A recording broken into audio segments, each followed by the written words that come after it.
Let's look at some more balancing equations practice.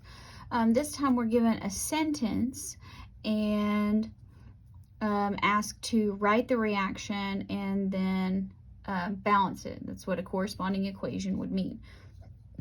Okay, so in this case, it's giving us phases. So I'm going to write these with the phases. That's how Mastering likes to do things, and that is the most correct way to do it. Generally, I don't, though. All right, beryllium, you're going to want your periodic table here. Beryllium is +2. Chloride is -1. That's how you write that. And it says it's dissolved, so it's going to be dissolved in water, so that would be an aqueous solution. All right, and it's going to react with dissolved silver nitrate. So there's silver. Silver is always +1. Nitrate, NO3 -1. That's charge balanced, and it says it's also dissolved in water. Then it tells us what's made, so there's the comma, so that means there's the arrow. Aqueous beryllium nitrate. Okay, so here we have beryllium, still +2, nitrate, NO3 -1. That is not charge balanced. We need 2 nitrates. And that is aqueous, because it says it's aqueous or dissolved, plus silver chloride powder. Okay, so silver chloride, and then it's powder. Is powder a solid, liquid, or a gas? You said, Dr. B, it's a solid. Okay, so there we go. So that's with the phases in there. Now let's see if this is balanced.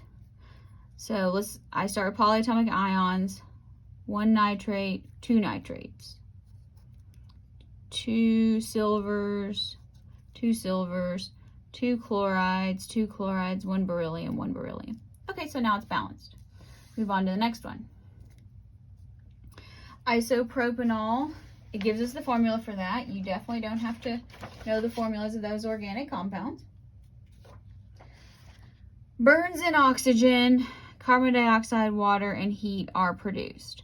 Okay, so here this says C3H8O. It doesn't tell us what phase it's in, so don't really worry about it.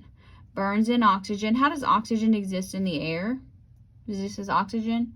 No, it's O2, so you got to remember that. And I'm leaving space to write coefficients. Then there's the commas. That's where our arrow goes. Carbon dioxide, CO2, water, H2O, and then you can put heat on there if you want to. Heat's not a chemical, so not incredibly relevant. But okay, so now let's balance this thing. Combustion reactions, in my opinion, are the hardest. Okay, so here we have 3 carbons. 8 hydrogens, 8 hydrogens. Now let's look at the oxygen. So there's 3 on this side, and 3 times 2 is 6. 6 plus 4 is 10. All right, so we're going to have a problem because there's no way we've got an odd number. When you have an odd number on one side, it's a problem. So what we need to do, because there's no way I can manipulate this as it is, this oxygen number, and get an even number, okay? Because I've already balanced my carbons, so, but I got to get an even number. So in order to do that, I'm going to double the equation. So I'm going to put a 2 here. So when I do that, you kind of have to start over, or you can just double them. So the 3 becomes a 6, the 4 becomes an 8. You can get large coefficients on some of these combustion reactions. That's okay, don't panic about it. Okay, so now I have 12 plus 8, so now I have 20. And over here, I have 2 plus 2, so that's 4. Okay, So let's leave this out of it. So that's 2, and I need 20. So 20 minus 2 is 18. I need 18 more, so I can get that by putting a 9 right there. Again, you may have another method to get there, and that's okay.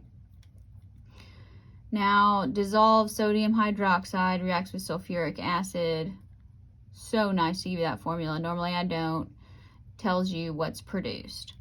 Okay, sodium hydroxide, Na+1, OH-1. It's dissolved in water, plus sulfuric acid, H2SO4. That's also a solution. And it's going to tell us aqueous sodium sulfate. Sodium sulfate is SO4 minus 2. So we need Na2SO4. And it says it's aqueous. Plus water. This is an acid-base reaction or a double replacement. So again, I'm going to write my water as HOH. You do not have to do that. Plus heat. And then the heat not really required. Water is a liquid, so we'll put an L there. Liquid water. Let's balance this thing. 1 hydroxide, 1 hydroxide. 1 hydrogen, 2 hydrogens. So that gives me 2 hydroxides. So we need to go back over here. 2 sodiums, 1 sulfate, 1 sulfate. Now it's balanced. All right, when fluorine gas put in contact with calcium metal at high temperatures, calcium fluoride powder is created in an exothermic reaction. Okay, so fluorine gas, what do you remember about fluorine? Does it exist as F? Hopefully you remember no. Fluorine is a diatomic element. And we're going to put a little G for gas. Put in contact with calcium metal. All right, calcium is just by itself. Metals are generally what phase? Solid, liquid, or gas? Hopefully you tell me solid. And it's going to say calcium fluoride. Calcium is +2, fluorine is -1. And then it says it's powder, so that's going to be solid.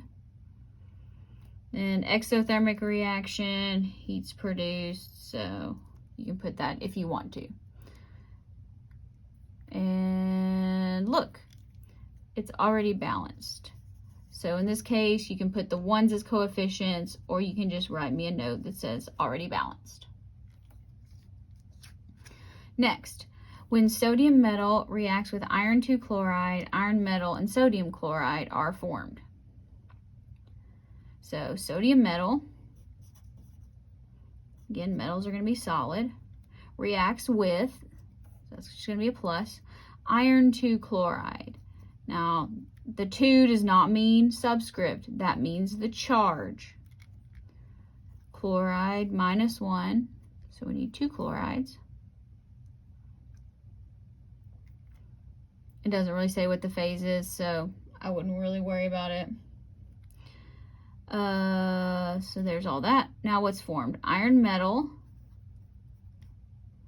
and sodium chloride are formed. Okay. So 1 iron, 2 chlorines, 2 chlorines, 2 sodiums, 2 sodiums.